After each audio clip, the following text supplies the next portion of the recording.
Hello, children. How are you today? I want to formally welcome you to class today. This is Sacred Heart Nursery Primary School music class for Basic 5. What is our topic today?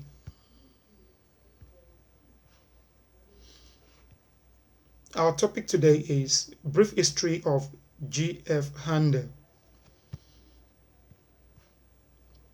Before we go deeper into the lesson for today, let us briefly check our objectives. What are the objectives for today's lesson? At the end of this lesson, pupils should be able to narrate the life history of Handel. 2.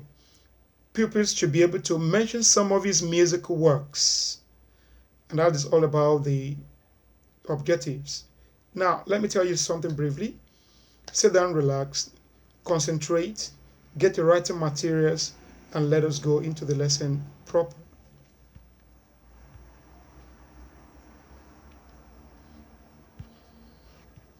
Now look at the picture on the slide here.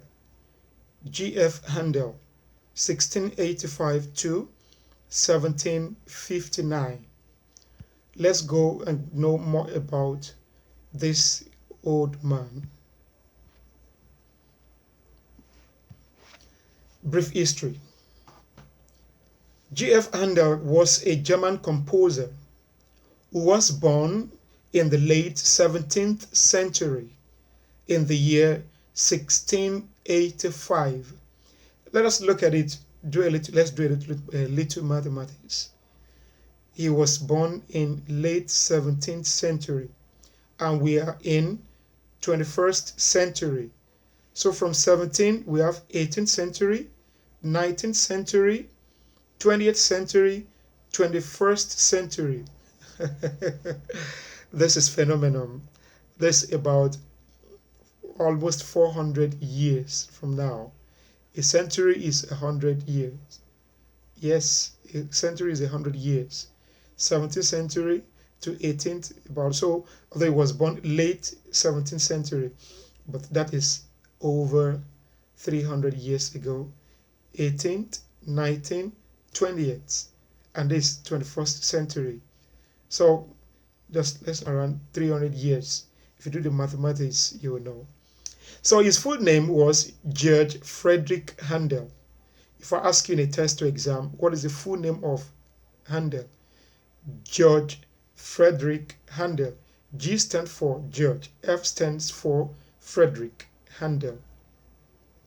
His father, who was a doctor, also wanted his son to be a lawyer. But because Handel loved music so much, right from childhood, and I believe some of you do, so he eventually became a musician. What an interesting thing. Now, listen, Handel played violin in the orchestra of the Opera House in Hamburg. Hamburg is a state in Germany. He also started writing his own operas, but moved to Italy because there were more opera houses in Italy than anywhere else in the world at that time. Italy looks more, then Italy looked more like the home base of opera music. So when Handel returned to Germany, he was offered the post of court composer to the Elector of Hamburg, who later became King George I of England. He was given a post to be the court composer to a man who was Elector of Hamburg, and this man eventually became King of England, King George I of England. So the king gave a river pageant, and Handel wrote the water music for that. He wrote water music for the river pageant. I know some of you will be wondering, oh, Mr. Boyd, what is water music? What is water music? What is a river pageant? Don't worry. Maybe in one of our practical sections, I will show you some of this kind of music and we make it more elaborate.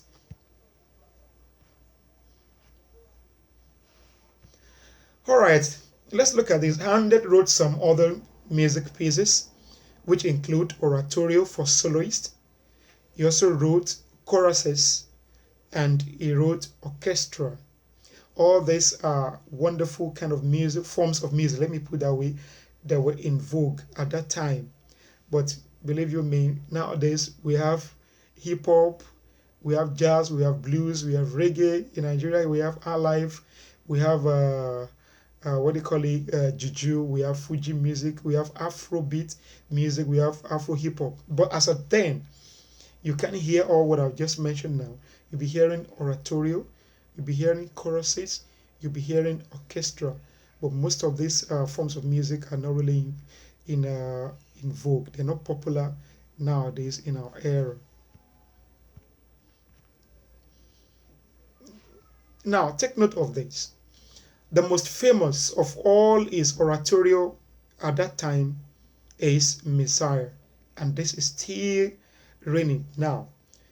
And in Messiah, we can find some songs like the great Hallelujah chorus. You have Hallelujah, Hallelujah, Hallelujah, Hallelujah, Hallelujah, Hallelujah, and so on and so forth. When you go to Orthodox churches or some churches like Deeper Life, some churches like Apostolic Faith, some churches like even the Roman Catholic do some of these songs like Hallelujah Chorus. It's a wonderful song. It's a song you wish not to end when they are doing it. And another one you can find in Messiah is For unto us a child is born. For unto us a child is born, unto us a son is given, unto us a son is given, for unto us a child is born, and so on and so forth. Quite very interesting. You see people shaking and making different body moves when doing songs like this. They're very powerful and interesting song, and many others. So Handel is regarded as one of the greatest composers that ever lived. He adopted England as his home because he had fame and fortune there. So, and that was where he died at the age of 74 years in the year 1759. So which means George Frederick Handel lived between the year you saw on the, what do you call it, on the slide earlier on, and died in the year 1759. So he lived for about 74 years. So wonderful. So we can say people have not really recovered from the wonderful music done by this man who lived from 1685 to 1759. That's about 74 years. What a wonderful man he was. I hope as you're listening to me, you too want to do some remarkable thing. Do some remarkable things that will make you too a wonderful person that people in the next generation coming after you will read about. That's all about George Frederick Handel. And he was popularly called Handel Messiah. They use one of his popular songs, that is the famous one of them, or Messiah, as a nickname for him. For him, they call him Handel Messiah. So before I finally say bye-bye to you today, I wanted to do this assignment. Check your textbook, turn to page 10 of your music textbook. That's Music Made Easy, book 5. Turn to page 10, do number 1 to number 10. Then when you're through, snap it and send to me on WhatsApp for marking. Please don't send your note. If you copy your note, just keep the note with you, but send the assignment. So please keep safe, be good children, wash your hands regularly, use your hand sanitizer. If you have any reason to go out to do anything out there, remember to use your face mask. Thank you very much. Bye bye. See you next week.